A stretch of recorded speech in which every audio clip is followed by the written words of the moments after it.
Welcome back, everybody, to Roll Initiative and our season Claw and Order Special Cryptids Unit. It's weird whenever I do the intro, I have to look straight up because I have it written on the whiteboard. Like there's a camera there. Hi. I was just like, hi, camera. It's me. Oh, hey, you caught me DMing a session of Dungeons and Dragons. Hi, podcast.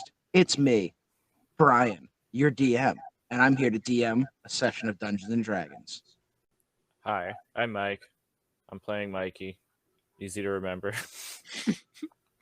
Hello, I am Eric, playing Norman, normal human. Also, I have an apology to make real quick. I did a big old cheater stint in the last sesh.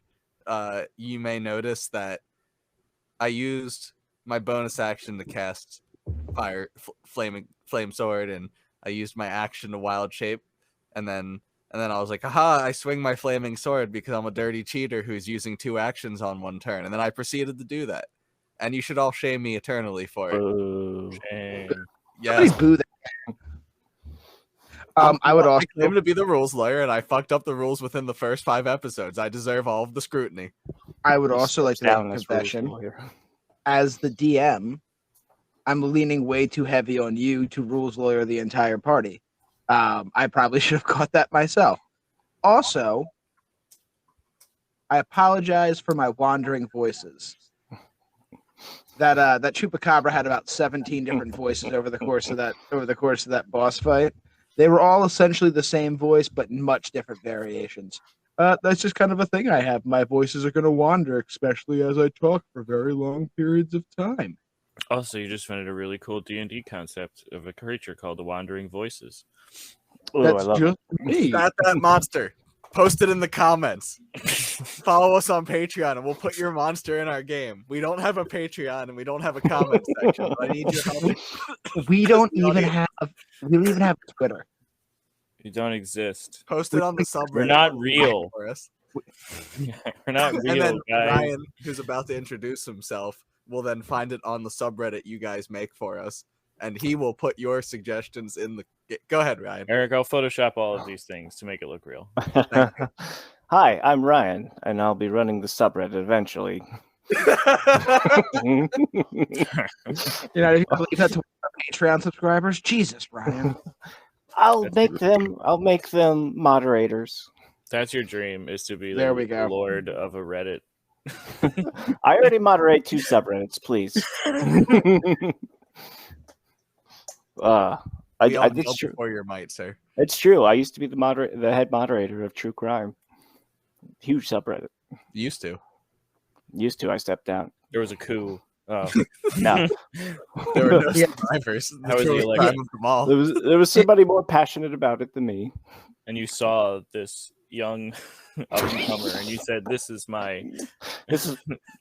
Guys, we can't get buried here. I feel like we could spend maybe 30 minutes talking about Ryan being a subreddit.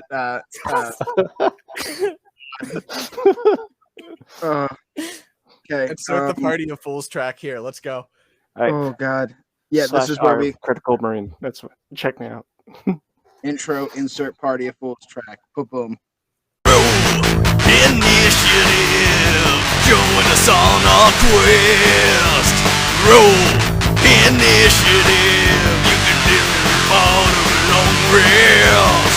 Roll initiative, looks like combat has begun. Roll initiative, now it's time to have some fun. Roll initiative. All right. So, to recap last week's episode, you guys fought the Chupacabra. And you fought the Chupacabra and you won. It was a interesting battle. He really only got a few hits on you guys. It was more of his layer actions that were dealing the bigger dosing of damages, but over the course of the battle, Mikey managed to do a cool thing where he ran out through a hole in the roof that had been created by Lawrence after he casted Shatter, and Mikey flew up into the air and then noticed that between Lawrence and Norman that they had played a combo move and summoned via a nat 20 Arcana check the most sumptuous, savory looking goat.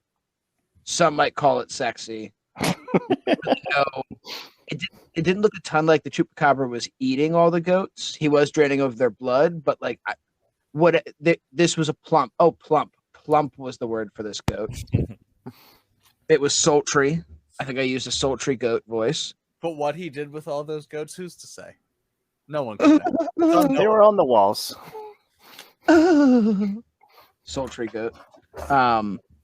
So some of the sultry goat into the middle of a spike growth by Norman and created a trap for the Chupacabra.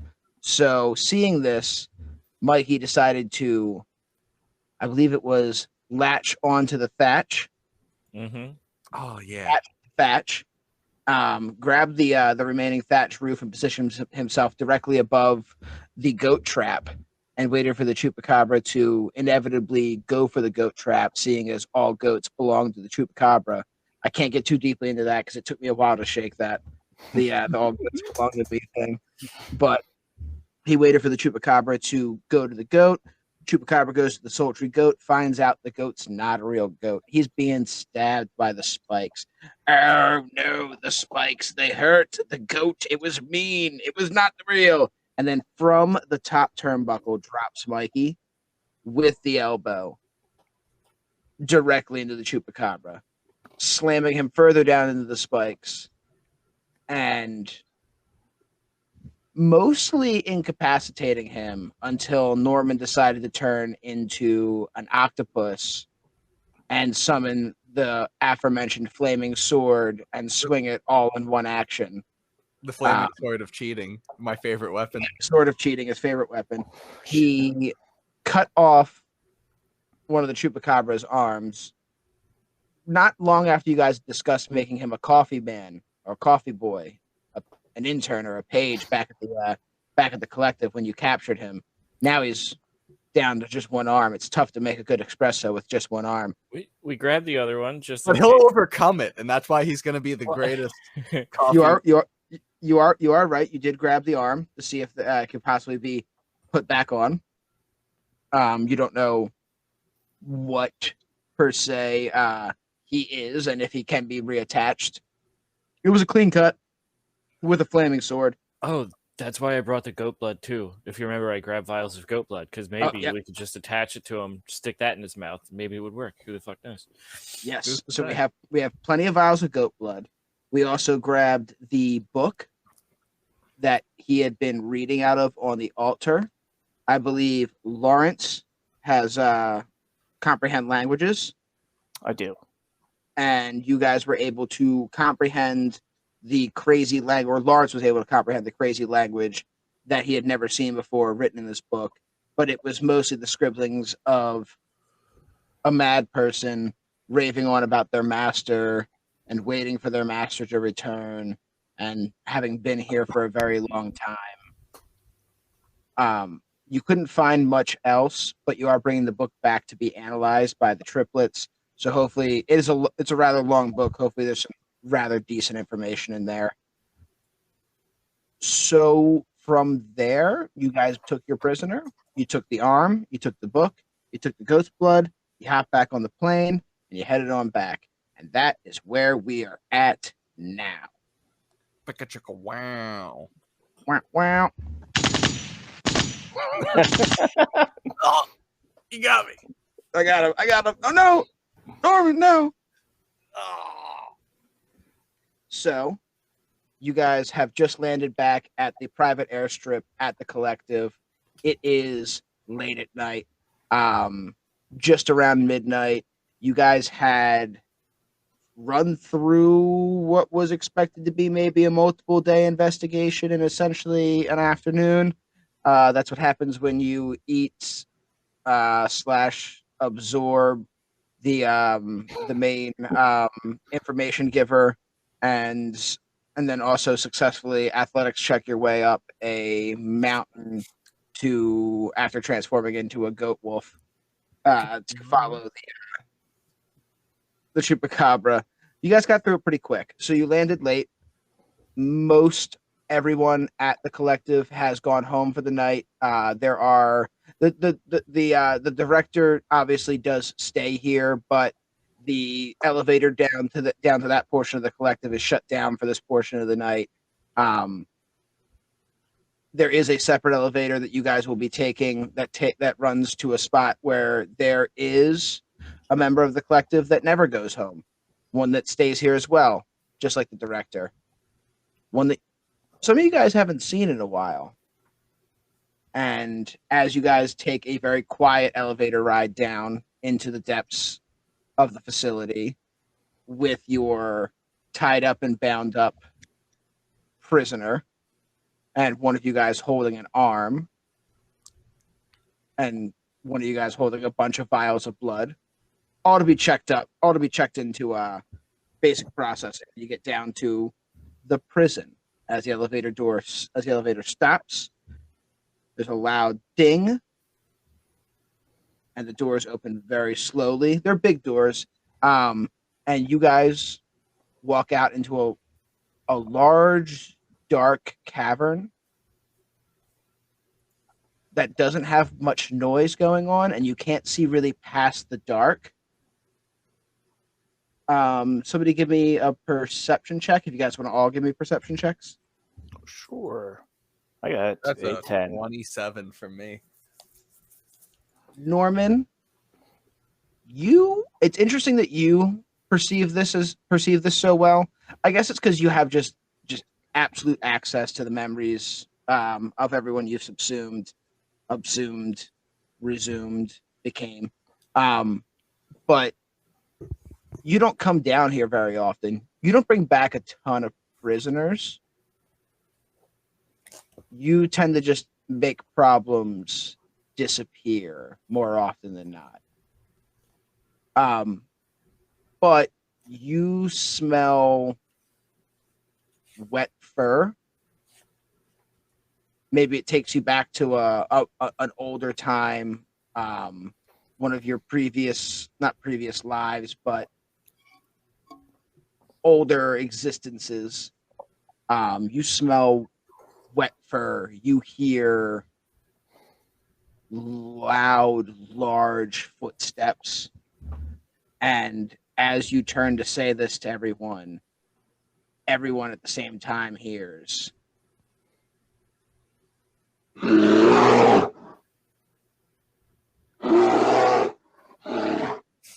that a bear?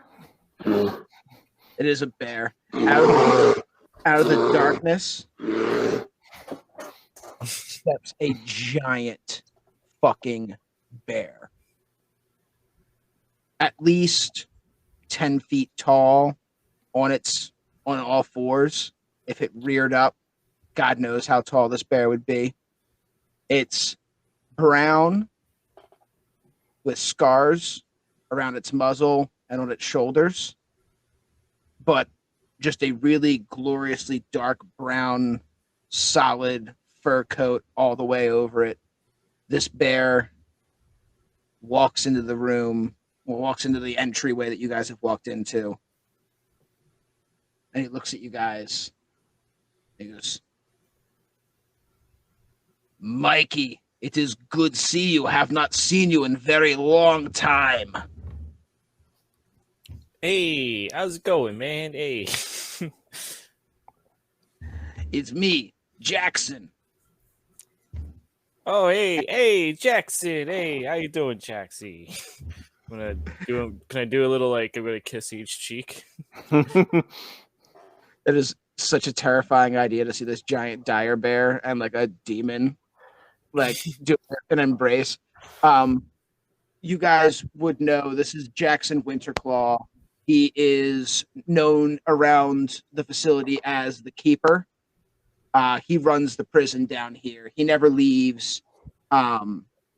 he was one of the first recruits to the collective, aside from the director and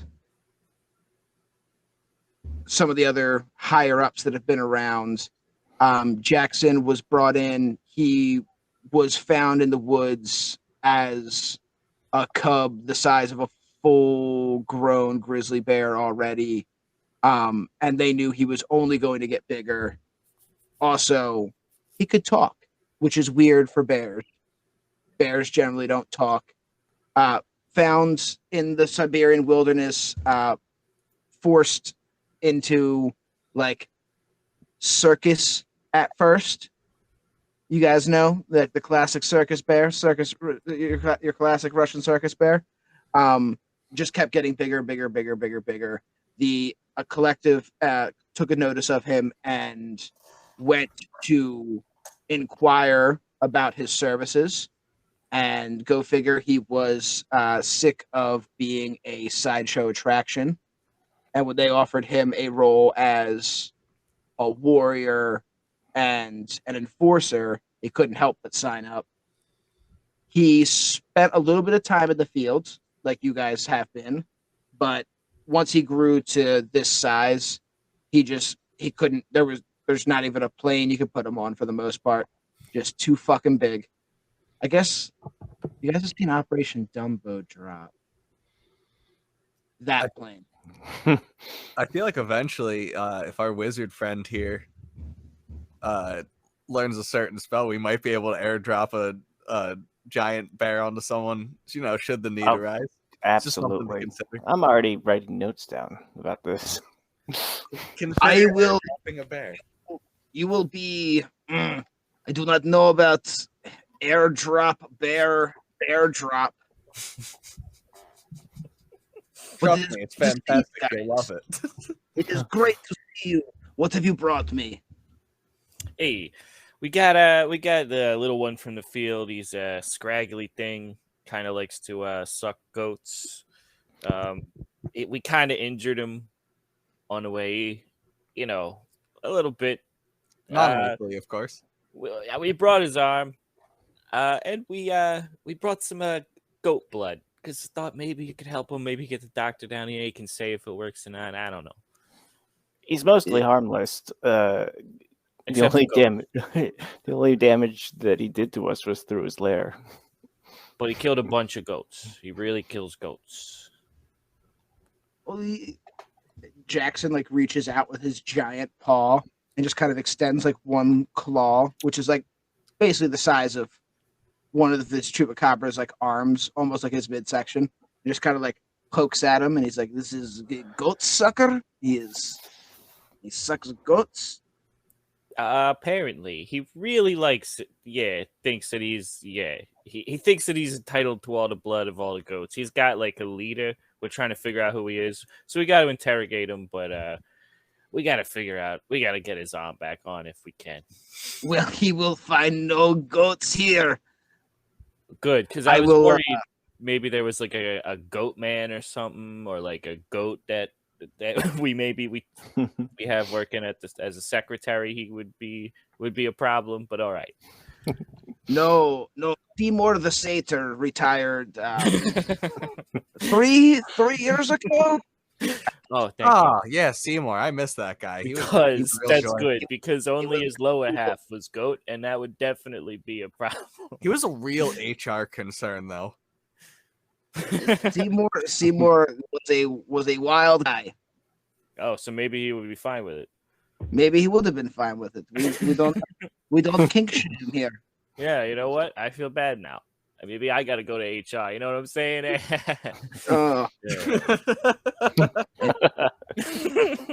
I refuse to go to HR. That's why I stay in basement. But if yes, HR is the person you don't want to fuck with. You guys know the drill. The desk is over there. Take his belongings and evidence and this goat's blood and put it in the bin.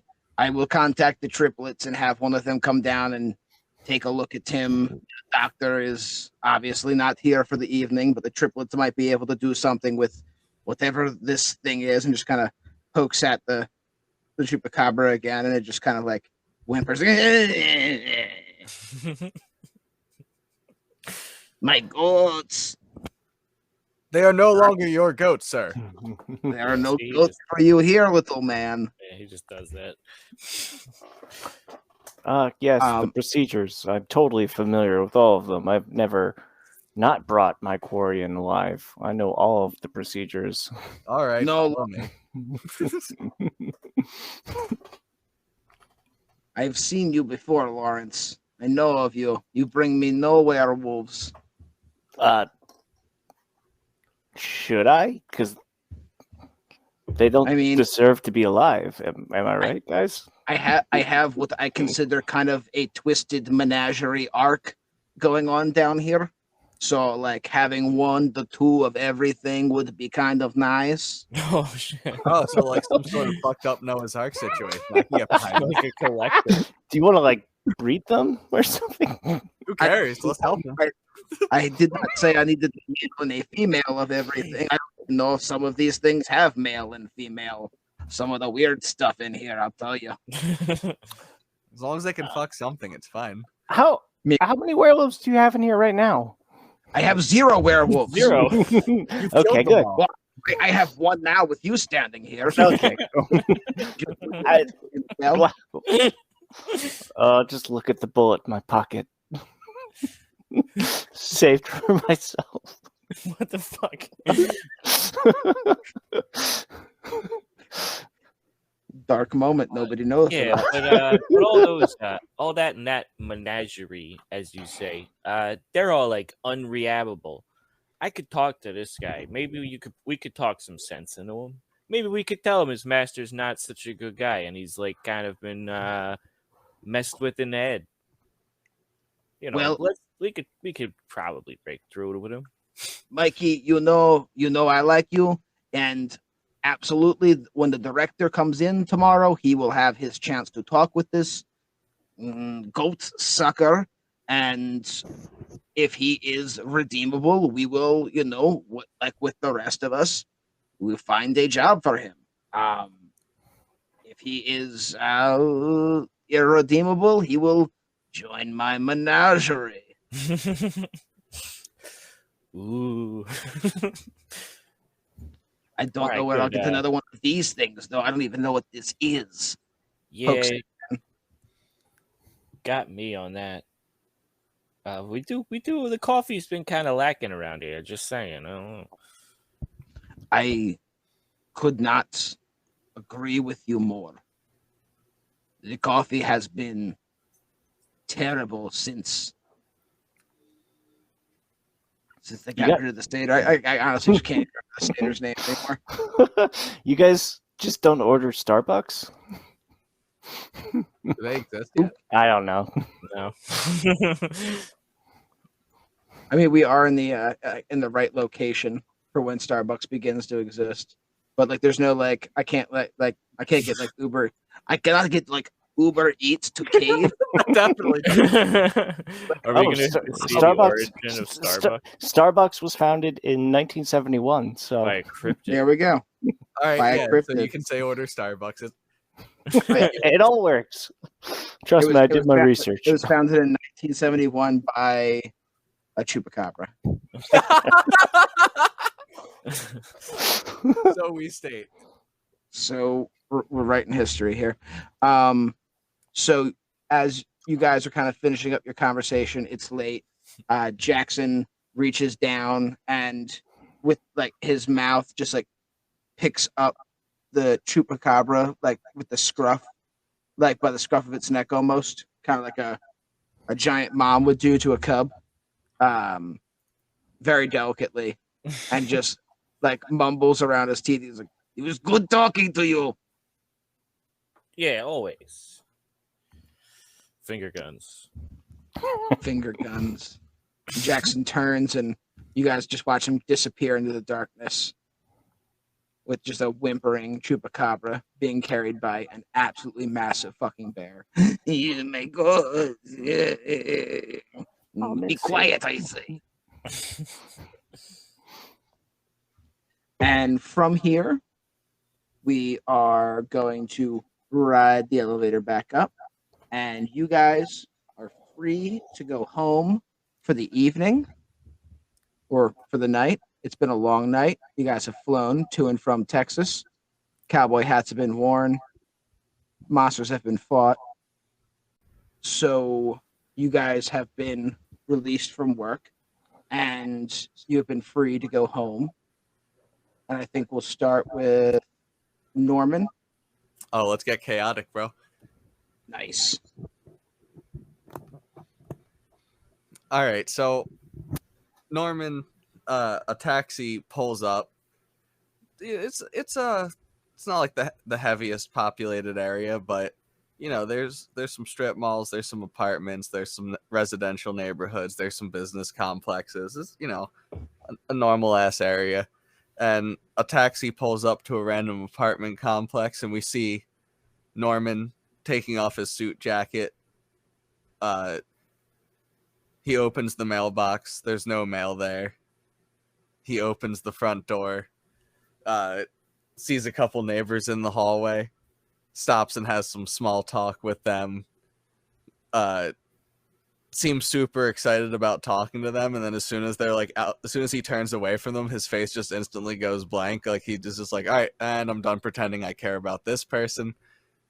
Oh, this is so good to see you. And I'm done pretending to care about this person. And then he finally gets to his room, gets into his apartment, sits down, and just hours go by, and Norman just reclines, relaxes.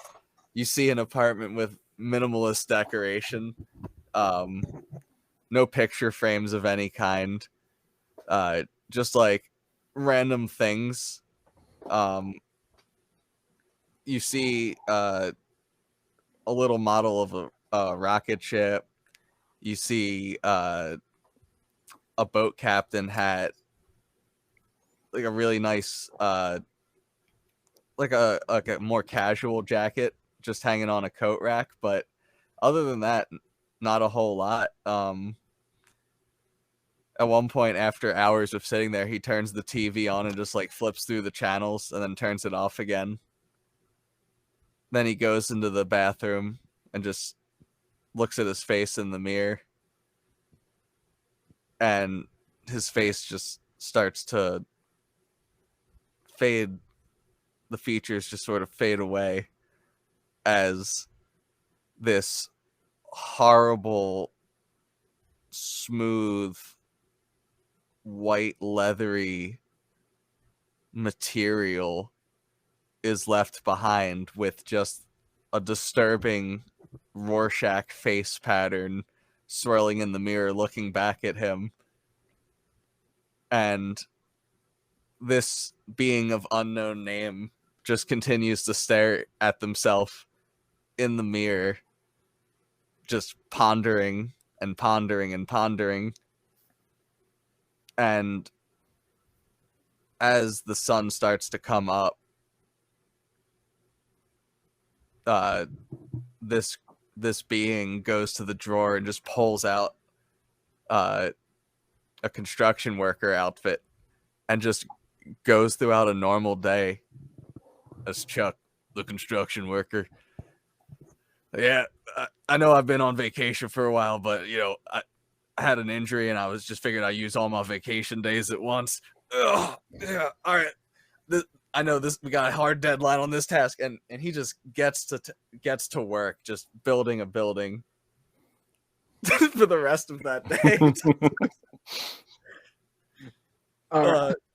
At the end of it, he clocks out, goes off into the woods, turns into, let's just say, a dire wolf, and goes to a cave. In the cave is just all sorts of collections of stuff from years and years, from like a small wood figure carved to a very primitive looking weapon that's got fully dried blood that's beyond old, and just a whole collection of baubles. And he kind of rolls up in wolf form and spends the rest of his day there. And that's Norman's day. All right, do me a favor. Give me a perception check in wolf form.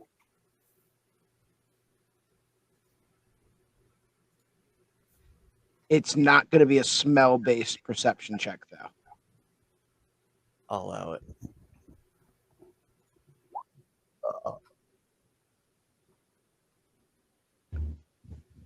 What's a 23 on my perception check?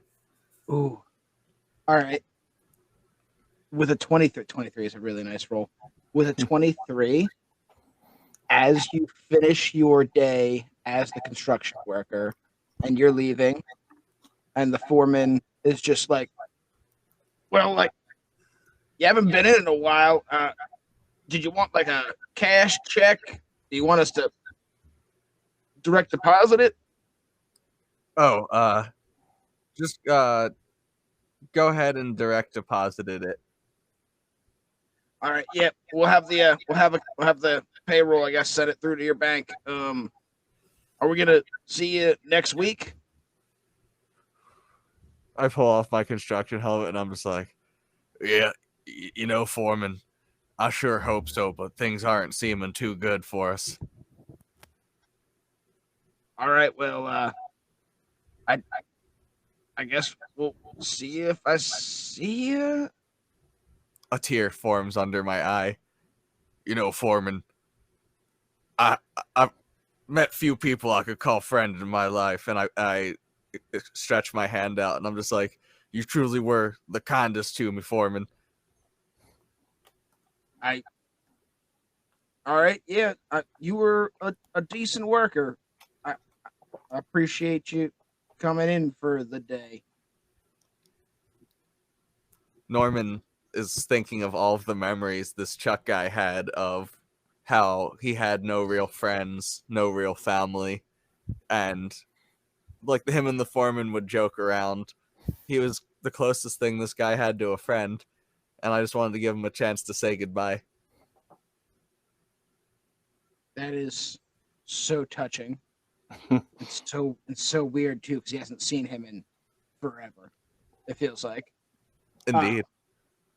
But more importantly, as you are having this chance to let a guy say goodbye, even though he doesn't really know he's saying goodbye, you notice a presence. You notice what feels like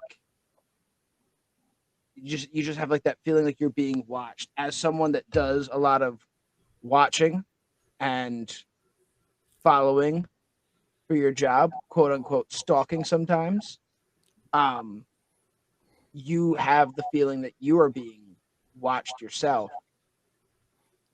And as you move into the woods, you kind of lose that feeling for a bit and you feel comfortable to turn into the dire wolf and to make your way. But as you're making your way as the wolf, you also sense it again. You hear flapping, almost like paper kind of like blowing in the wind. But you can't smell anything. You don't like see anything, but you still feel like you're being watched. You stop before you get to your cave and kind of like look up in the direction of where you feel like the noise is coming from that you hear. And it stops. And you just kind of stay there for a little while. You don't hear any more noise. And you do kind of a long way round to your cave. And the rest of the way there, you don't hear anything else. You don't feel the feel of like eyes upon you. It feels like whatever was possibly following you has left or you've lost it. That's terrifying.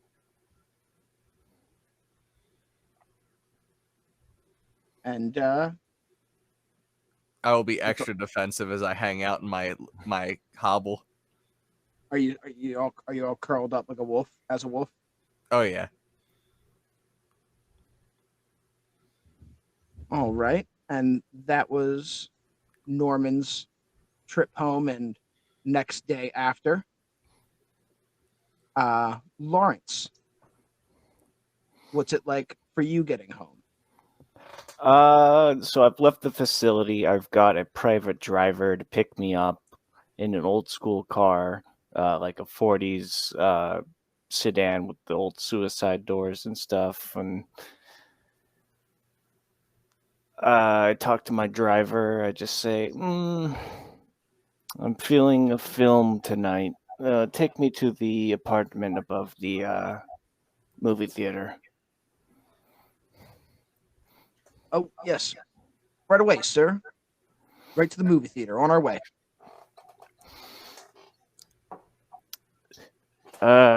And I assume we arrive eventually. I guess I'm not. Yeah. I'm not gonna make you roll. I'm going to roll for the driver.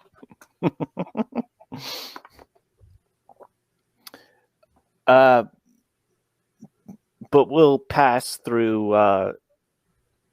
There's like several hotels I also have rooms at, but I'm deciding to go back to this specific hotel room that's above a movie theater. It's got a little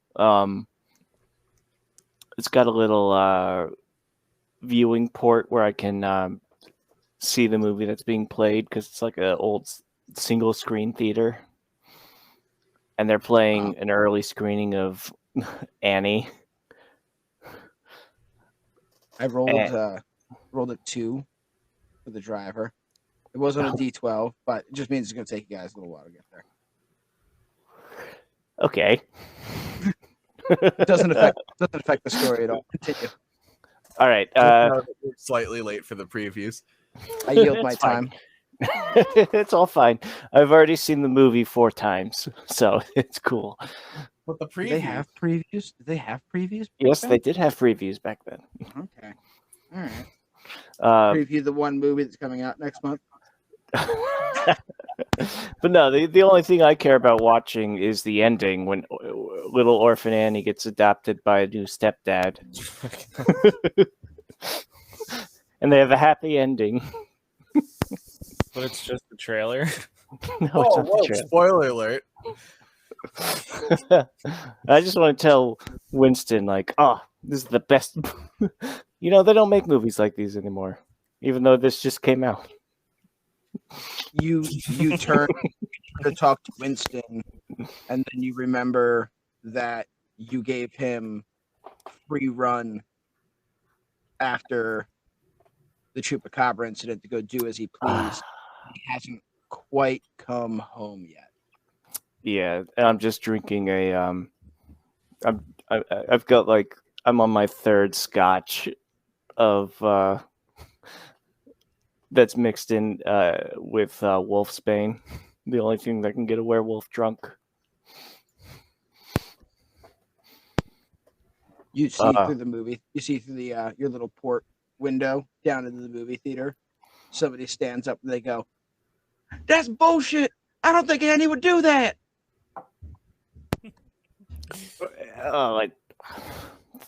She just doesn't get it. Sometimes things just work out, right?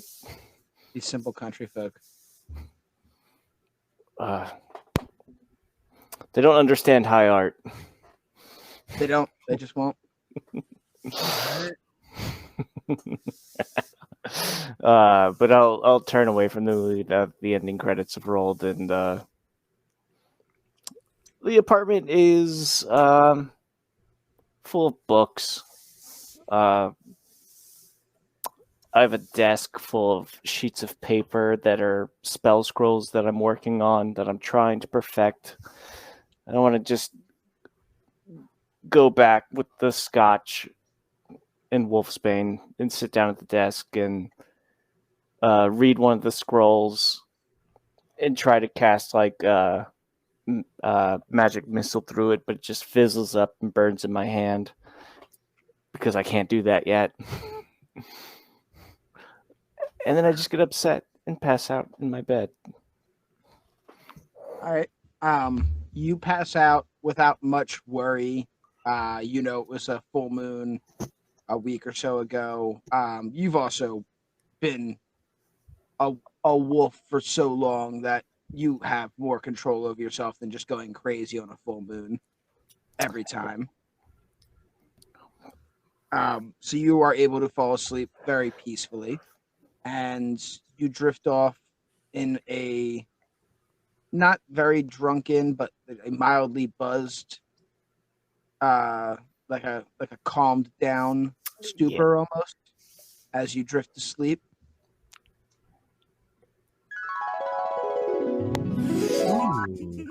I wasn't ready for that. Suddenly, I'm in a different world. Nobody was taking a sip. I was not ready for that. Nobody was ready. Nobody was ready for me to load sound effects finally into my.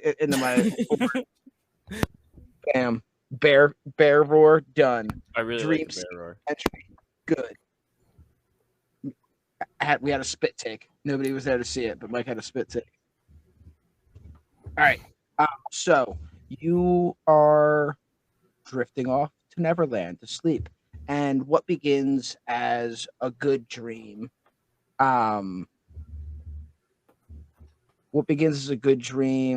is you in wolf form, kind of running through the woods, almost just a full wolf, not even a werewolf, like a full ancestral big dire wolf running through woods. No civilization anywhere to be seen. Just you. No other wolves, no other scents around. Just you and speed and freedom in nature, and the feeling of not having any responsibility. And then as you run, you start to smell it. There's a distinct smell in the air, a smell that a smell that you'll never forget. A musky, bloody, irony, oily smell of fur and almost palpable evil. And the woods around you slowly shifts from light day, bright sun, to evening and to dark night very quickly as you run, and the trees almost seem to like thin out a bit, and you can hear the footsteps in pursuit. You can feel the shake in the ground as you can smell that scent getting closer, and it feels like what you've just sensed in just a few seconds is about to be directly upon you. And as you turn in your dream to look off the left-hand side, a pitch black, hulking, massive wolf comes flying out of between two trees and is flying through the air towards you. Give me an athletics check. Oh boy, I'm so good at athletics. It is an 8. It's an 8. You turn in time to see it, and you can kind of brace yourself, but it does charge directly into your side, and just kind of veers you off course, kind of turns you back around towards it, almost like a car T-bone into another one. Mm-hmm. And you are in a clearing now, face to face with this other wolf. This one's a little bit bigger than you, a little bit heavier in the shoulders, stands a little bit taller, and its fur is like along, like it's like spine, its hackle line, is all raised as it like snarls at you. I'm trying to cast spells at it. You're in a dream. Doesn't work. That's all I'm doing. I'm just yelling out the vocal commands, but I look down at my feet. Can't do the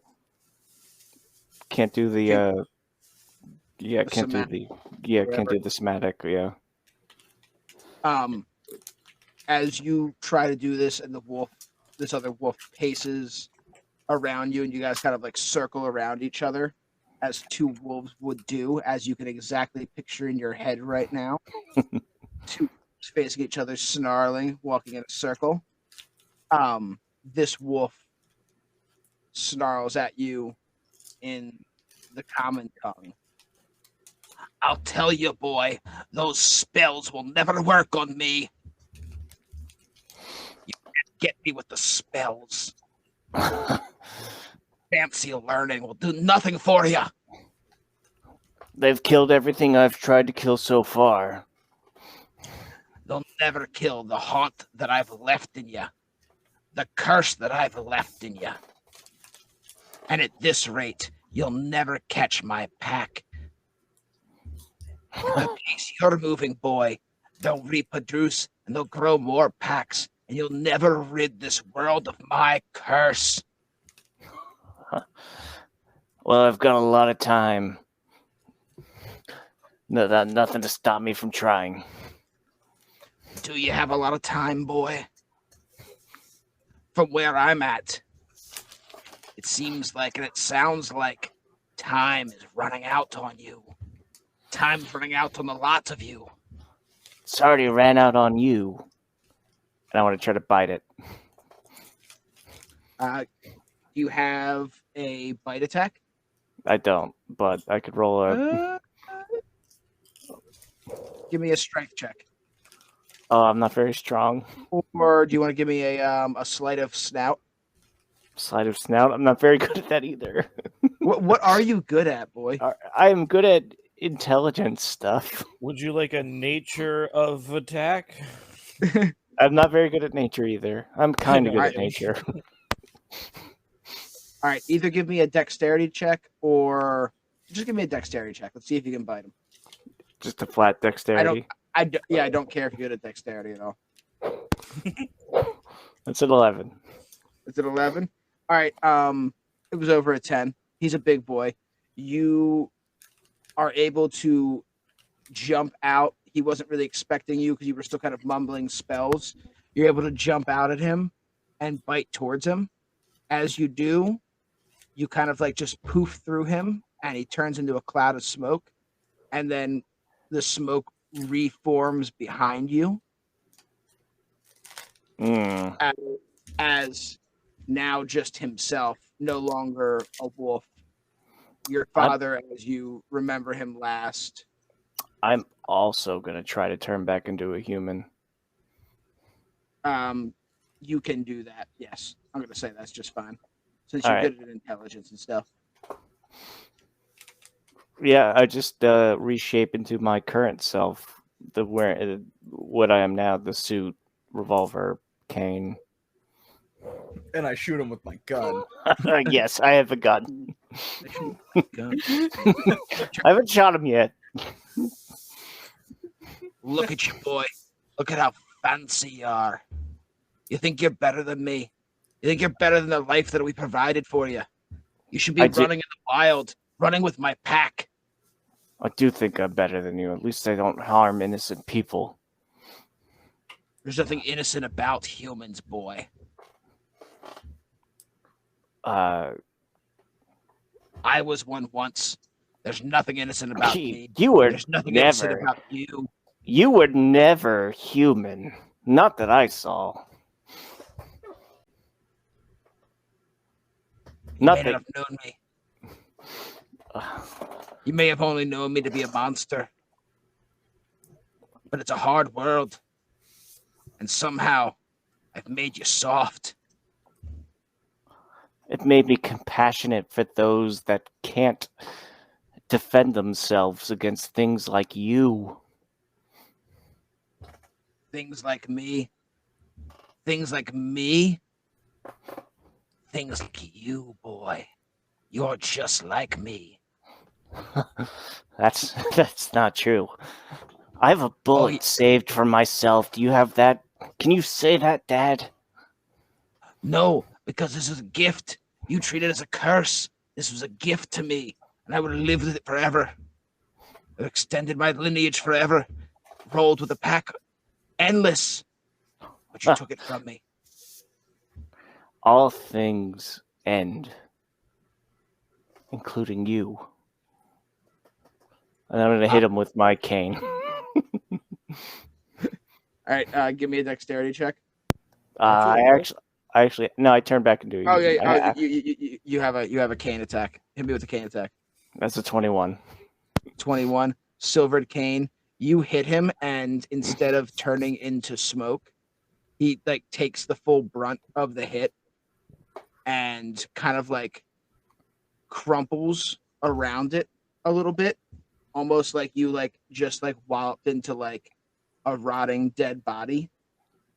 And he just reaches his hand out as he like crumples around your cane and is falling to the ground. And he just his hand turns into his claws that he would have as a werewolf. And he just like points and just like pokes you on the like the shirt on like your jacket, like where your heart would be. And he's like, you can hide behind your jacket all you want, boy, and your fancy spells. But inside, right here, as he pokes you, you feel like the wolf inside you taking over. The hunt. He's like, right here is where you're just like your daddy. I'll never be like you. Never be able to resist the bloodlust that lives inside of you. And he just kind of crumples to the ground as you feel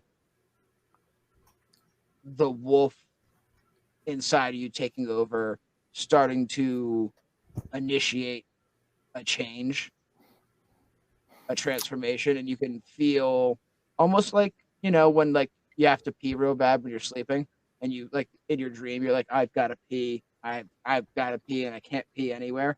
You've got that vibe, but you're going to transform into a werewolf. And you're pretty sure that if you transform into a werewolf in your dream, you're going to transform into a werewolf in real life. I already imagined I'm assaulting my dad's dead body. Yeah, I'm like tearing at it. You're tearing at the body as you're kind of turning into a werewolf. And then you feel a slap across your face. You look down and you don't see, like, your dad's corpse is not slapping you. You feel a slap on your other cheek. Oh. And then you kind of hear in the distance, "Oi, wake up, you bloody fucking wanker. You're going to turn into a werewolf in the apartment." What? What? Werewolf? Werewolf where? And you wake up to Winston floating above you, just back and forth, smacking you with either side of his book jacket. I've already pulled out my revolver. Do it, you pussy. Yeah, keep smacking me, and maybe I will. Oh, I like to see you cast a spell without me. You know what? Good point, Winston. Get back in your book. What time? Actually, what time is it? It is. I had to take a break. I can't do Winston's voice right now because if I try to do Winston's voice next to your dad's voice, you're gonna become the same voice. It is morning time. Maybe around noonish. You slept in a little bit. You went to bed late. Slept in a little bit. Winston has come and woken you up, and he has come to let you know. Let me see if I can get back into his voice real quick. Boy, so I was going out for a drink. I had a few drinks. I don't even know how a book drinks. How's a book drink? Winston watched some people drink. Winston went to a bar and watched some people drink. And when I got done at the bar, I was flying overhead, and I decided, maybe I'd go check on that guy you asked me to check on again. Right. So I The one tracked that him down. made you a giant pussy. Yeah, the one that made. Oh boy, mate. I'm sorry, we cut that out if you want to. No, it's okay. It's all right. But I went back and I found that Norman Right. fellow. Found that Norman fellow. And he was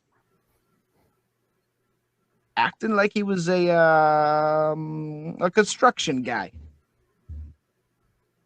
Construction guy. Yeah, Why? like he was. I don't know, mate.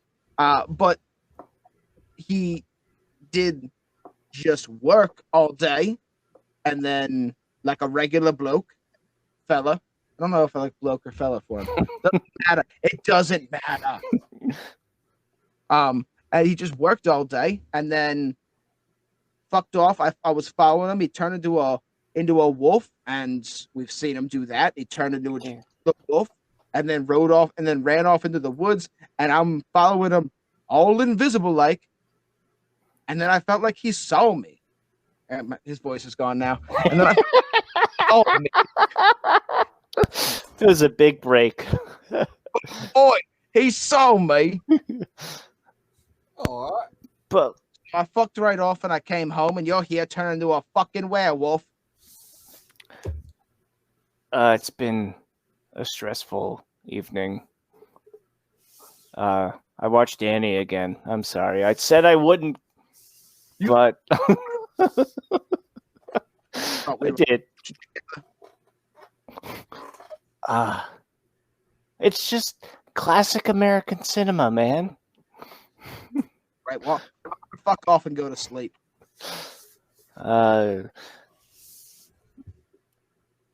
Probably, yeah. That's a good idea. And then Winston, not Ulysses. Winston, not Ulysses, goes to sleep, and I don't have to do that voice anymore for a little while.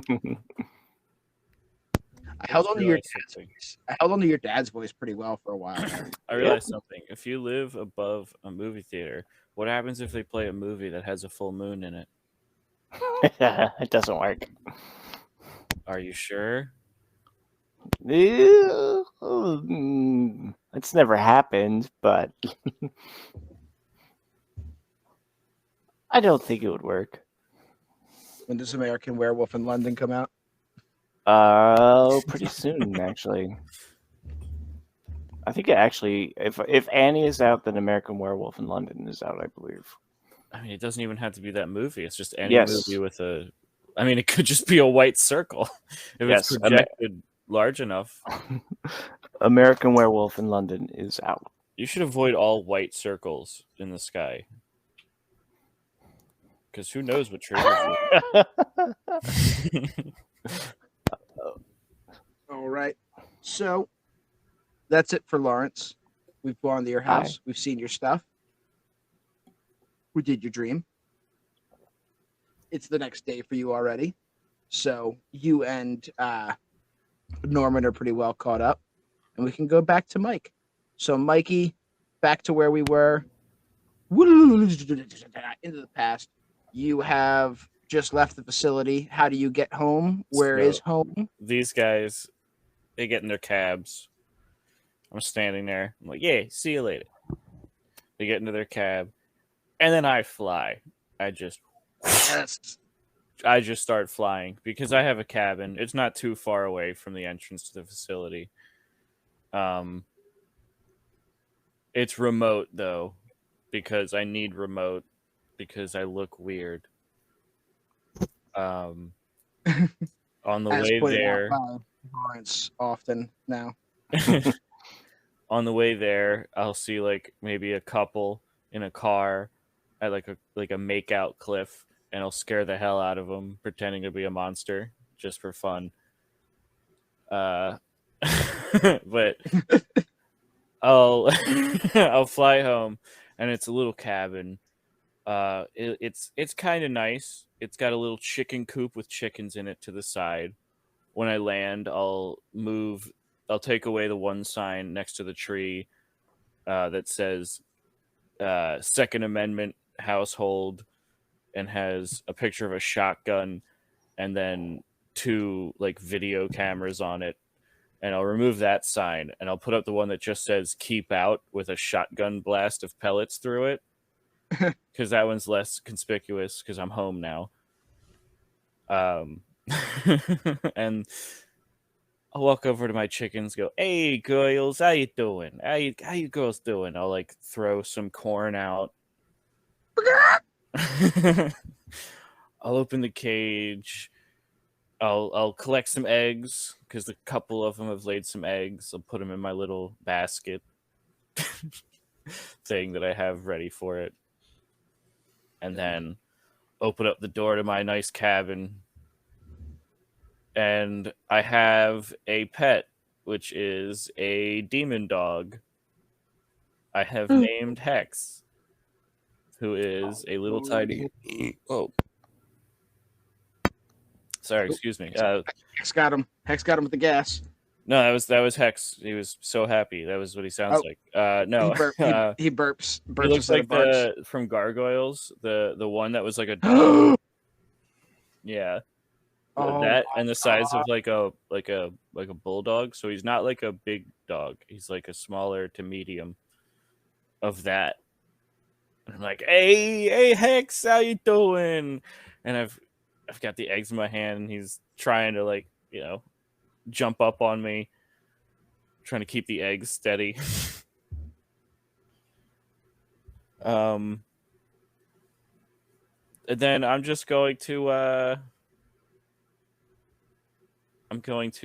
make some eggs. Actually, I'm gonna like settle in. I put my fedora on my hat rack, take off my trench coat, so you can see that I have my that like holster that gumshoes wear for their pistols, but it just has the friggin' pendant in it, just like the loops hanging out of it. And I'm just gonna make some eggs for myself, and then also some for Hex. Here you go, Hex. Here you go, boy. And I'm gonna put a bowl full of some eggs for Hex down. What style of eggs does Mikey make? Oh, at the moment I was just thinking scrambled, so I'm gonna go with what my head said, especially for the dog. Dogs don't. Yeah, the dog wants that scrambled. Dogs love scrambled. They don't care about runny yolks. I don't know about demon dogs. They probably prefer if I told them about like the souls of the eggs and how they were crushed as I made the. Yeah, they would prefer the baby. Yeah, but. And then Hex gets by though. Hex gets by. Yeah, Hexy, and I'm gonna rub his head as he digs in. And then Hex Hex tries to bite at you because he was eating. Hey, sorry. Yeah, you just. And then I'm gonna actually just sit down at my table, and I'm gonna pull out a thing of cereal and pour a bowl of cereal. And when I say cereal, I don't mean breakfast cereal. I mean actual oats like horses eat. And nice. Pour some milk and start eating. And I'm going to open up a Superman comic and just start reading. All right. So as you sit down to eat, you have your scrambled eggs and your oats. You're doing breakfast for dinner. So it's always a good choice.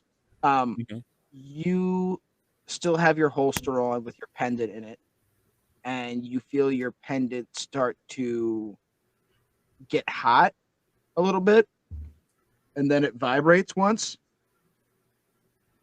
and then it gets hot, and it vibrates again. And it just kind of keeps doing that over and over again until you pick it up. All right, I pick it up. And your pendant like just kind of like displays to you a quick message in very much so like that scrolling pager font. Just kind of projected off of it into the air in red, and just says, "Call Dad, love, Dad." But in like demonic runes. But like demonic runes, yes. But I can read it, yeah. But you can read it, yes. Oh, all right. And I stick it in my holster, and then I then calmly walk outside to my chicken coop, and I grab one of the chickens. No. And I walk back inside, and I take a piece of chalk out of my pocket, and I draw a pentagram on the wall. And then Hex is super excited right now. He's just like hopping up and down in place. He's just like, he knows. He knows. I start chanting. And then you feed the dog. Geflicky steak. Gefagig. Morskel gefagig. Hey, the guglakik.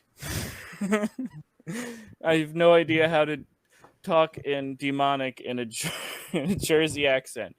That sounds right. Sounds right. Just say Klaatu Verada Nikto. I take out a knife and I just stab into the chicken into the chest, and I just cut it down the middle, and I just spray a bunch of blood on the wall. And that wasn't necessary. It just kind of makes it in HD. And then I'm going to it just clears off the call signal. I see that Hex is jumping up and down with his mouth open, and he knows, and I'm just going to throw the chicken into his open mouth. And then I say the final words and move my hand over the pentagram on the wall. Gasifu go Bali. Katsu. And you see a large red, like, I guess it kind of starts a little bit small. It's maybe like the size of like a dartboard on the wall.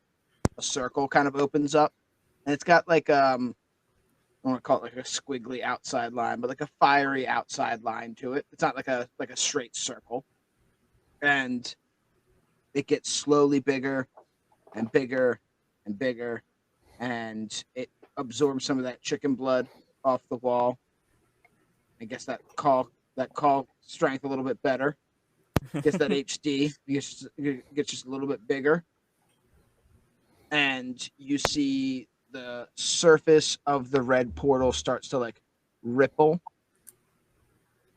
and it ripples like harder and harder until like the ripples kind of move all the way out of the way, and reveals behind it a blasted, frozen, destroyed landscape, and the kind of like the portal kind of like pans and turns, and there you see your dad sitting on his throne,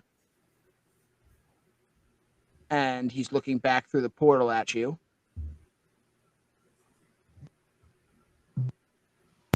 Pa!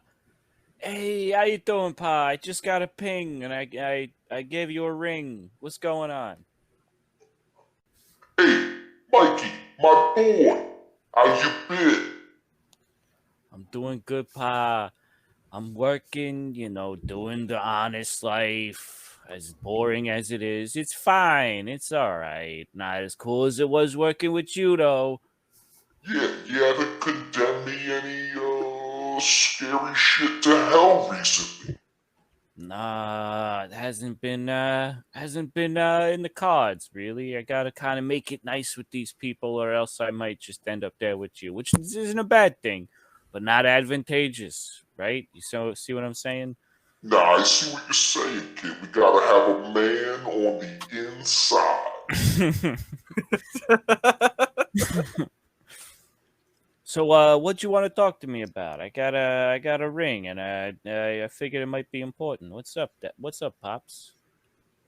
Oh yeah, did you call your mother? It was her fucking birthday last week. I totally forgot about it. I don't want to talk to Ma. I know you don't love her, but she is your mother. Maybe someone should tell her that. Oh, bird.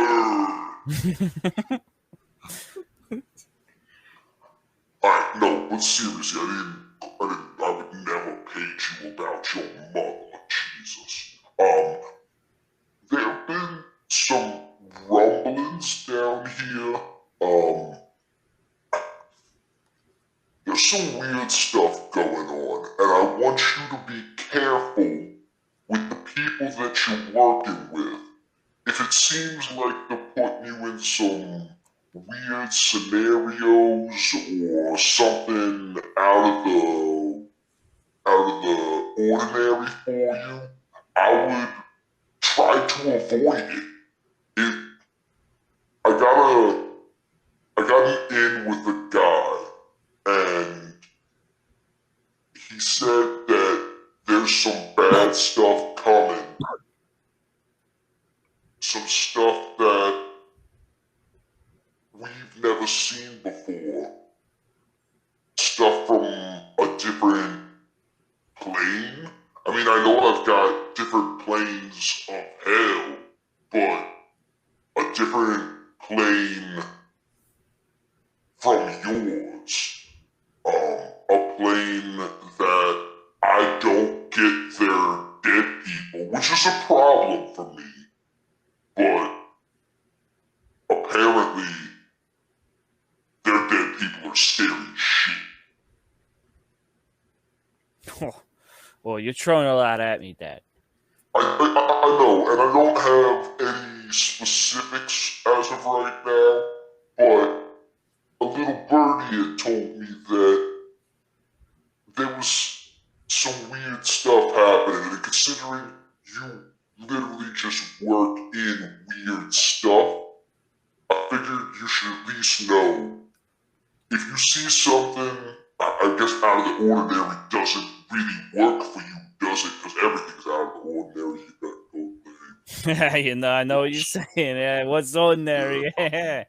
Look at me, I'm a devil. Anyways, just trust your instincts. Trust that I gave you. Well, Don't trust the collective. Well, that's a good point you have there. And as you say, just as you say, some new stuff actually has been going on. Where I'm teamed up with two new dudes, two new guys. Who are these guys they've teamed I'm with? not exactly sure. In fact, I was wondering if you guys on your end might tell me maybe you could make a file or something. The first guy's name is Lawrence. He seems to be a southern fancy type. Maybe turns into a wolf, maybe not. Hard to tell. Definitely does. Then there's this guy Norman. Also turns into a wolf. Also turns into a wolf, but that's not exclusive. Or do I not know that? No, you saw him turn into a wolf. No, but something else. I don't think I've ever seen him turn into anything else besides a goat wolf. Yeah. Goat wolf. TM. And maybe a goat wolf. So I don't even know what's going on with either of them.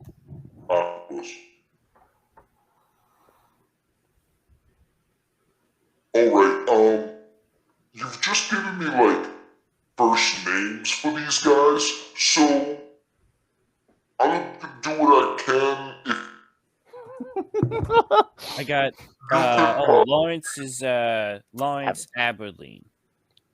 Aberlin? Aberline. Aberlin. Aberline. Aberlin. Aberline. Aberlin. Aberline. Eileen? Yeah. And the other one is Come on, Abby. Oh, you know what I mean? Sorry, I love that song. Continue.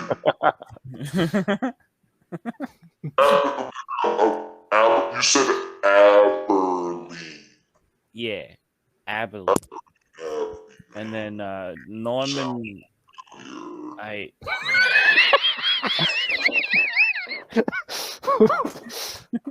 I put my finger on it, but I know I've heard that name. And then this Norman fellow? Yeah. He kind of just looks like a normal human, as far as I can tell. He said Oh, just a normal human. All I right. mean, as far as I can tell, look at me. They all look the same sometimes. There's a lot of humans. Saying he's normal does narrow it down quite a bit. Most of them are freaks. I'll look into it. If you could maybe, I'm gonna send you a tiny little hell bug, and it's like a scary little scorpion almost. And if you could just like sneak it into Norman's person, Okay. I could maybe figure out what's going on with him. Okay. That could be done, theoretically. And then I'm telling you, I've heard the Abilene thing before, so that one I'm gonna remember. And then here's your bug. And then a bug comes like flying out.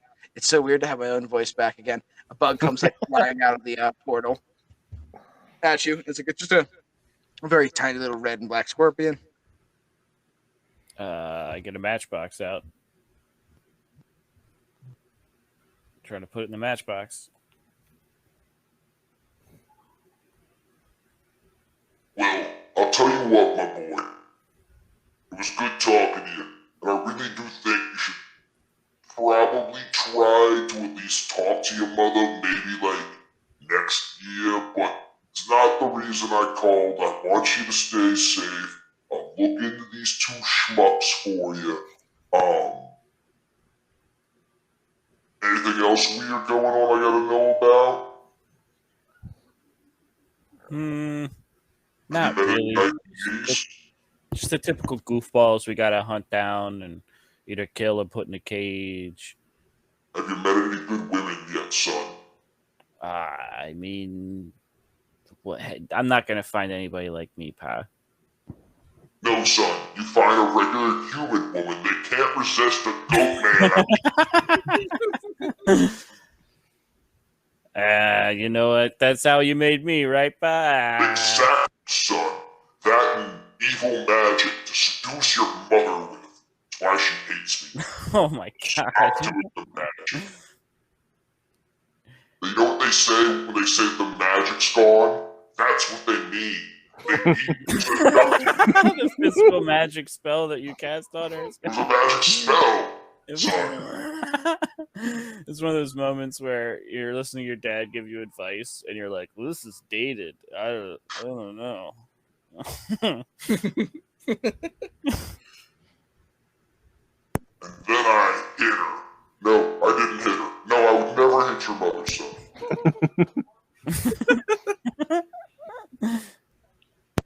But it was good talking to you. It was good catching up. It's always good seeing you, Pa. I miss you. Hey, and why don't you call me sometime, alright? Why do I always gotta reach out first? Hey, I'm sorry. I'm busy. I'm working all the time. They leave the nest, they forget about the parents, you schmuck. Hey, it takes a lot of chickens to really get a good thing going here. I gotta raise them and everything.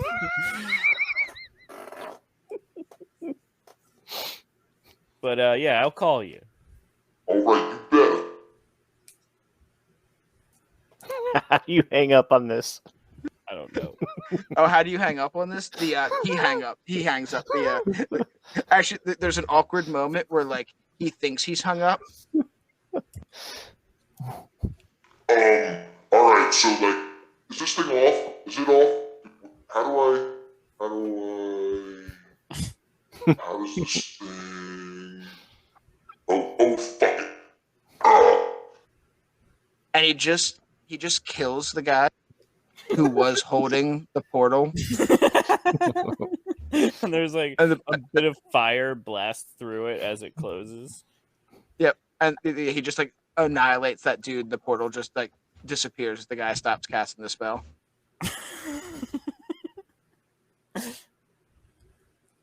Simple but effective. Simple but effective. Is there anything else you want to do while you're at your house, or do you want to just like sleep now for like the next day or so? You guys are essentially Norman went and did a whole day of labor as a construction worker afterwards. so you guys are going back to the collective 2 days.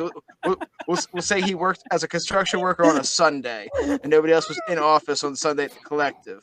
So it's going to be a Monday morning when you guys go back to work. I had to get that job done. All right, he's been missing work for like 2 months now.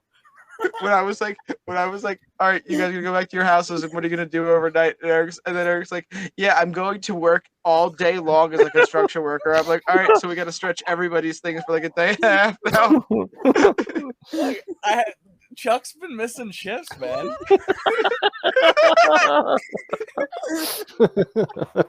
You're lucky Chuck had a workers' comp, otherwise I would have let him go.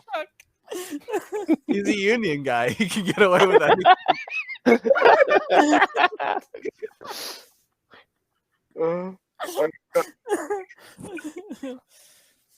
So yeah, no, I just I want to finish my Superman comic and then go to bed.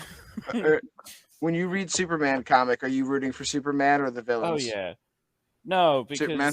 because Superman's a freak from another world, but he can fly. Oh, all right. And my guy, everybody looks up to him, whereas everybody looks down to and is scared of my character. Everyone thinks Mikey's a freak and is afraid of him, but everyone looks at Superman like, look, he's special because of his powers. He's Jesus. Well, yeah, I just thought of that. I was like, he would like Superman comics, actually. That's sick. I dig it. Makes sense. So Mikey falls asleep reading his favorite Superman comics with just the stinkiest, eggy, Odie farts.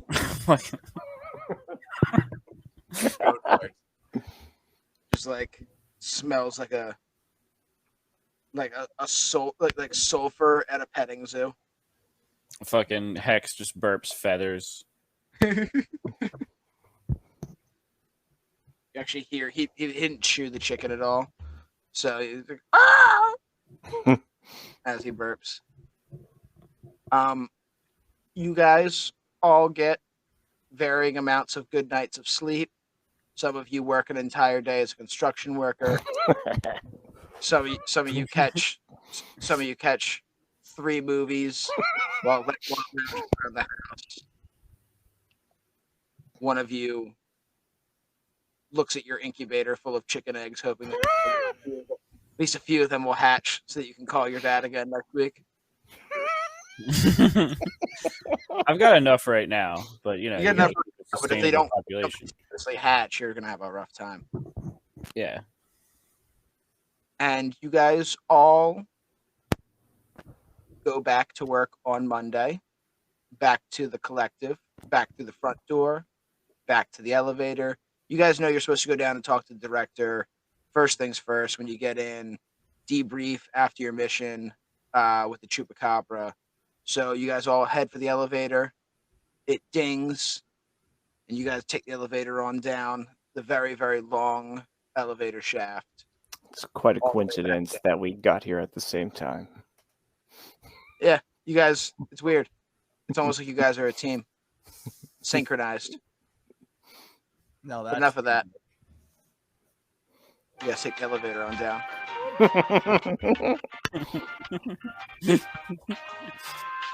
It's that song I've heard in a bunch of people's stuff. Yeah. Because it's free. Rights free elevator music. Yeah. Yeah. That's what plays in all standard elevators. Yeah. Did you guys dream about killing your dads? What? Hey, whoa! Hey, I would never kill my dad. I love my dad. Oedipus is completely incorrect. Huh. Why? He's turned to Norman. Well, yeah. Oh. Lawrence was not prepared for the Greek. Norman starts to have an existential crisis about who his dad is. Oh no. Hey, Norman, you ever kill your dad? I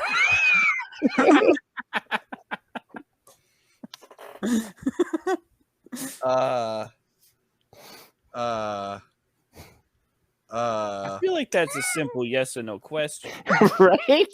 You kill your dad, Mikey? No, I would never kill my dad. Yeah, see? I killed Absolutely. mine. I don't even know if I'm a yes. I'm a yes. He's an O. Technically, I don't know if he's alive or dead, but that's fine. Man, you know, I feel like this elevator gets longer each time we take it. Music's jamming though, right? Great elevator music, solid jam, 100%. It's No Annie soundtrack. Oh yeah, tell me about all your favorite parts of that movie. I noticed there's chicken blood. Tomorrow, there's always tomorrow. Let's just start rubbing the chicken blood off my shoe on my pants. Ding! Oh, thank God. the elevator at the bottom, and you guys step out into the hallway, out into the big open area. You hear the second magical ding, ding, and you watch as the pool of water kind of parts, and yet again, coming towards you is a raised wave of water.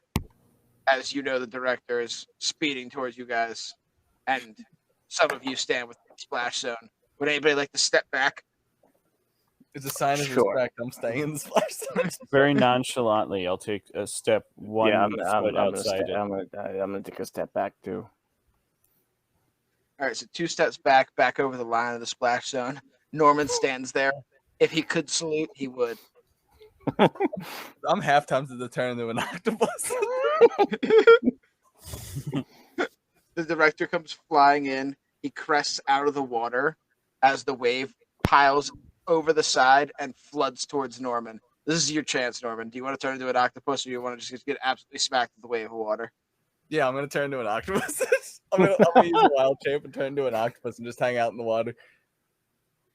All right, so the wave washes the octopus back towards you guys a little bit, and then you watch it pull him back towards the water with it as it recedes. You guys just watch Octo Norman just slide out into the water and then just kind of plop over the side into the pool. He's still not the weirdest thing I've seen. I will have this meeting as an octopus. Thank you very much. All right. Again, nobody speaks octopus, and then the director rears his head up and looks down at Norman as an octopus, and he's like, "Well, I knew he could do that, but I wasn't expecting it. Do you guys understand what he's saying? No. Yeah. Yes. You understand octopus? Yes, I do. What's he saying right now? He's saying that he's turning over all of his paycheck for this last job to me.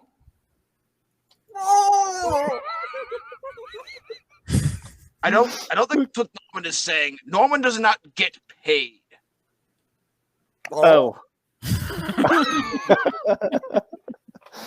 I guess I misunderstood him, and his accent is a little thick. Norman does this job for the love of it. I still don't. I don't quite understand him. You guys are going to give me the debriefing then. And then he looks down at you, and then you notice a little bit of drool come out of his mouth, and you kind of realize that I believe magical plesiosaurs, probably 8 invertebrate mollusks. Oh shit! Like an I turn back into Norman. I'm like, oh yes, the debriefing. Norman has to climb out of the pool. I climb out of the pool and very slowly octopus link back towards the party, stand in between them, and turn back into a fully dry Norman. I just like thought he was weird. I like the idea of like him like slowly like coming out of the pool as an octopus, and then like his many octopus legs kind of like come together to make legs, and then like he like kind of like rises up and like slowly turns back into a person.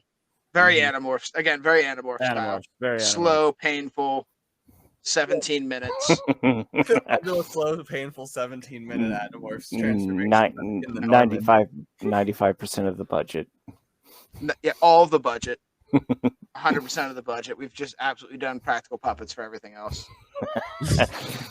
I've got this book. Norman transformation scene was perfect. You practical puppet. I've got this book though, champ. You would call me the director. Director, I'm sorry. Yes. Champ is what my friends call me. I thought we were friends. I thought we were friends. Off work.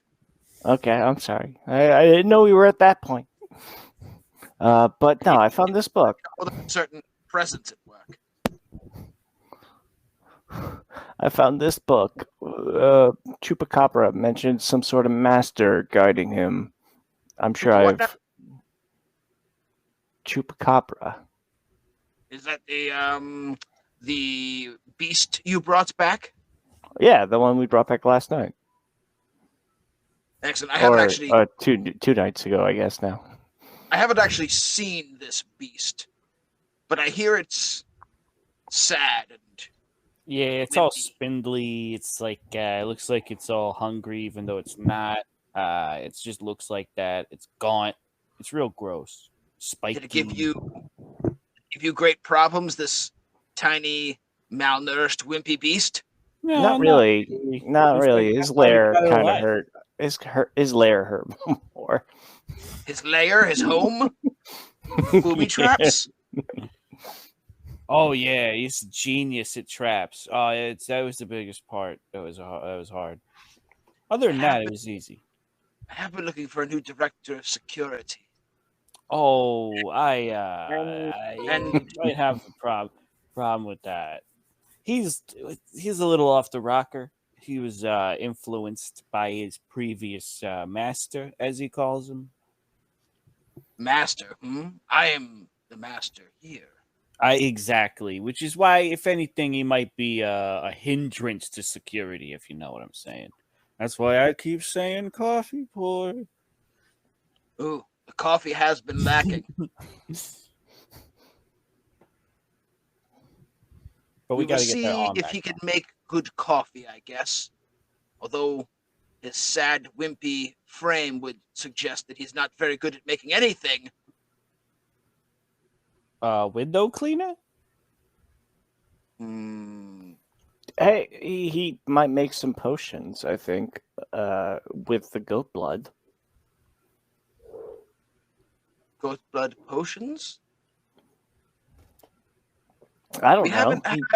I haven't had the triplets ask me for goat blood for potions before, but we will figure out if he has use to the collective and use him appropriately. And if not, he will join the menagerie. Sorry, Jackson loved when we call it his menagerie.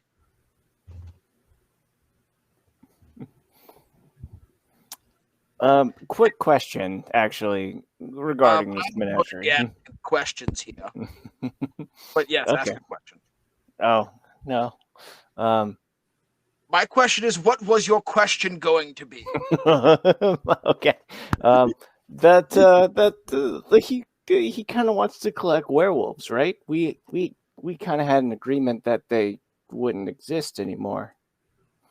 I have made many agreements over the ages.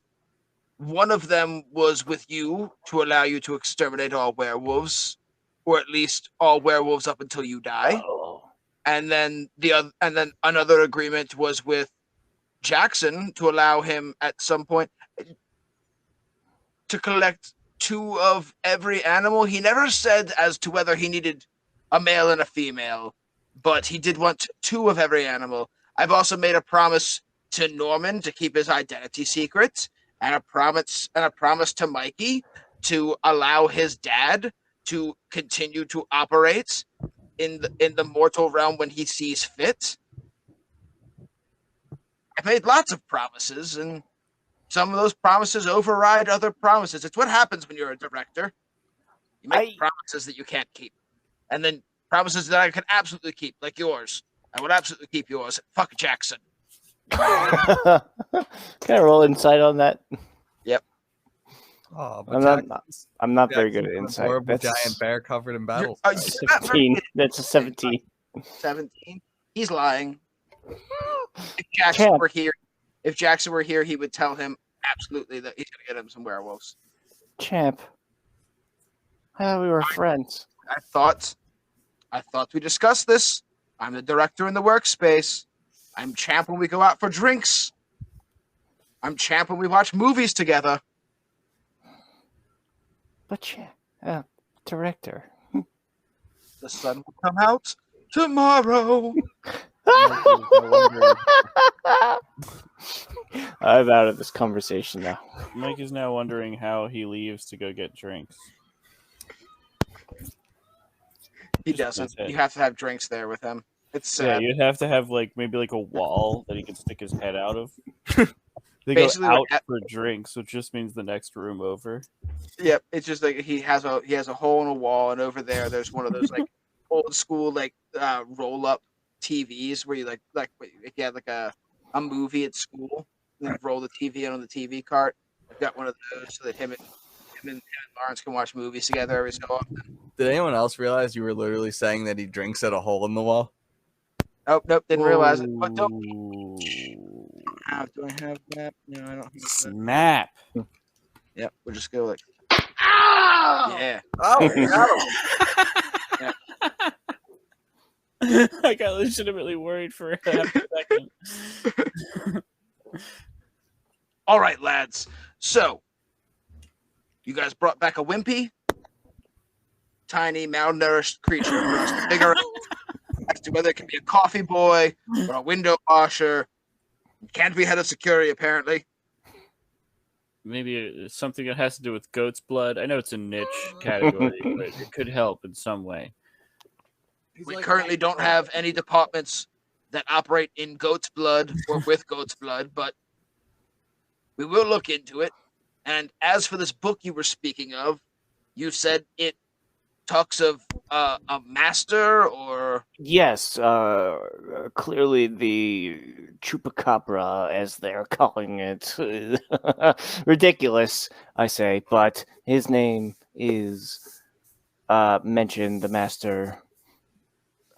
He is clearly above this creature. I'm Goldbluming.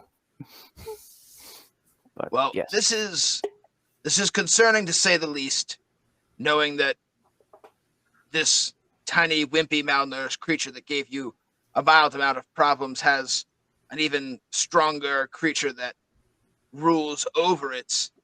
We will have to keep our eyes on that area and see if watch out for the goats. The goat disappearances. What about the goats? They had some zombie goats. They had zombie goats. Yeah, took us up a lot of time. Did you take care of the zombie goats? They're mostly dead. All right. Some of them we left with crippledness.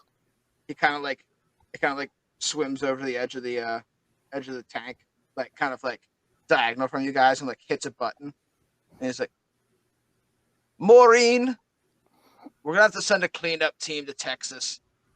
No, yes. No, apparently they left zombie goats behind. Yes, Yes, I know they're supposed to take care of all of the strange creatures. Obviously, bringing back the Chupacabra. Maureen, you will call me the director, not Champ. All right, send the cleanup team. Remember, zombie goats. Goodbye. He hangs up abruptly. I now imagine every time the director gets drunk, he tells everyone to call him Champ no matter where they are. Call me Champ. Fine. Guys, the director's too formal. Just call me Champ.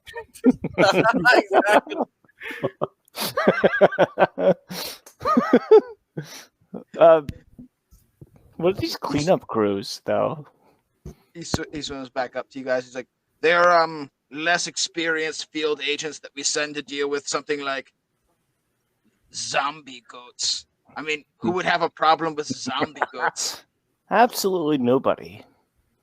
I mean, it would take almost no one an hour to fight zombie goats, correct? You could literally kill them by throwing a rock at them. Hey, that's why we left it. Got to leave jobs for the little guy. Yeah, exactly. This guy gets it. Next time, do me a favor, gentlemen. Losing the accent, coming back. Next time, gentlemen, do me a favor and just take care of all of the strange creatures. Sir, we had to do a hot pursuit of the subject who fled on foot, and we had to track it back to its location and extract it as soon as possible. I'm sorry we let you down, but we promise we will not fail you next time, sir. What he said. He looks at Norman, and like he remembers that you were just an octopus, and like kind of like licks his like. Plesiosaurs don't have lips, but like wherever their lips would be. His lip like appendage. His lip like appendage. He says, Agent Norman, you're a great agent, and I trust your judgment. But next time, do me a favor. Take care of the zombie goats. As you command. Thank you. See, it was always his fault. We don't play the blame game around here, all right, Lawrence? You're a team now. I work better alone. Hey, you don't work alone anymore.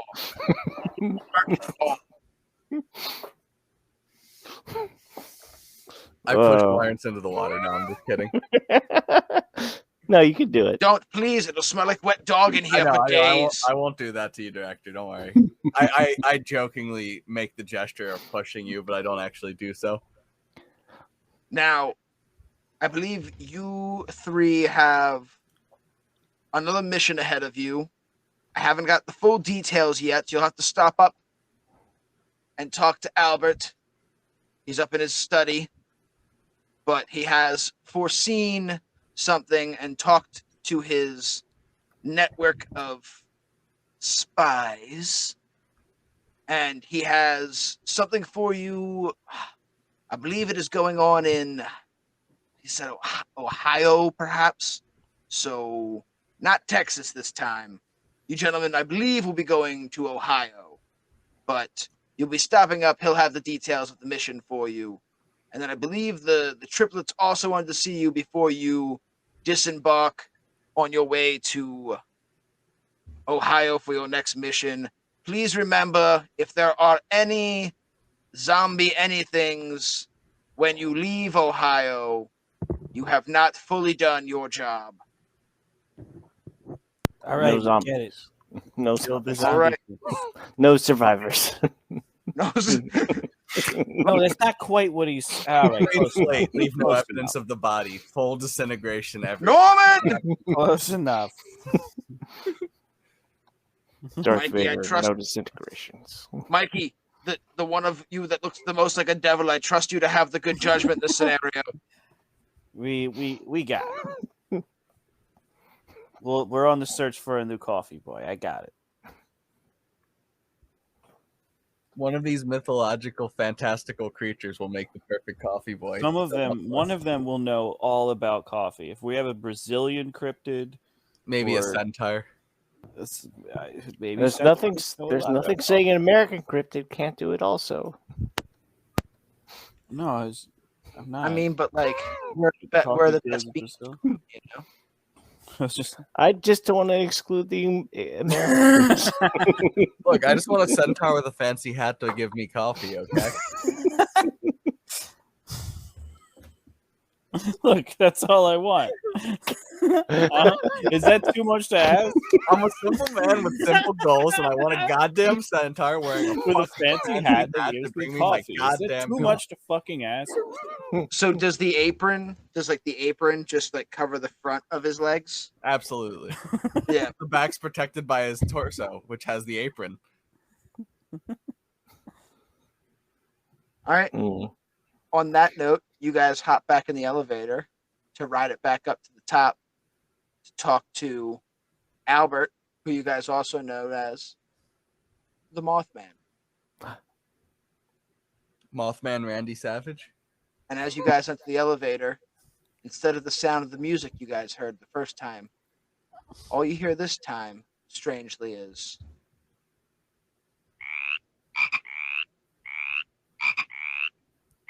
Frogs. In the and elevator? next week, frogs in the elevator. Next week, guys, we'll pick up. We'll talk to Albert. We'll talk to the triplets, and then we'll head on our way to Ohio. I swear, there's a frog in the elevator. Call it right through the elevator window. As Norman just turns into Jimmy Stewart. It's one of my side jobs.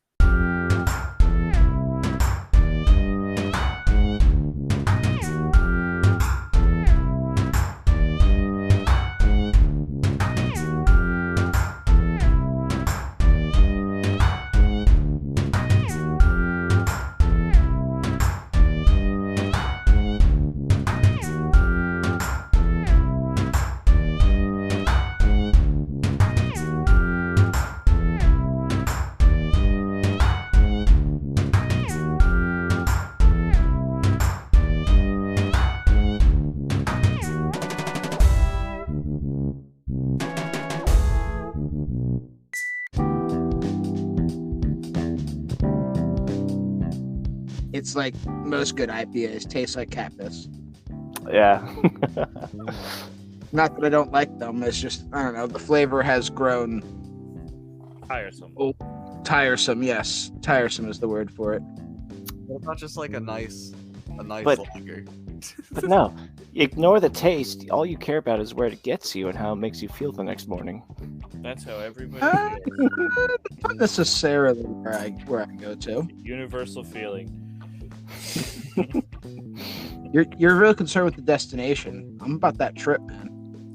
How do we get there? Come on, let's go. You get there faster by drinking the strong stuff. Yeah, but I mean, me and Guy Fieri are on a one-way trip to Flavortown. exactly. Not sponsored by Guy Fieri. No, that one we actually might be. Hold on, let me check my notes. As unfortunate as it is, I doubt we are sponsored by Guy Fieri.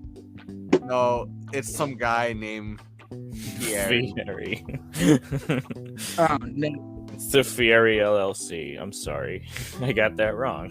One of our Patreon supporters. Oh yes. Should we start making up Patreon supporter names again? Butt Crusher 45. Fieri.guy.fieri.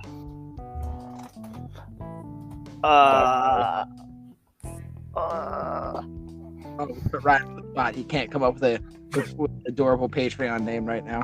Balchinian 69. All I can think is Butt Crusher 45.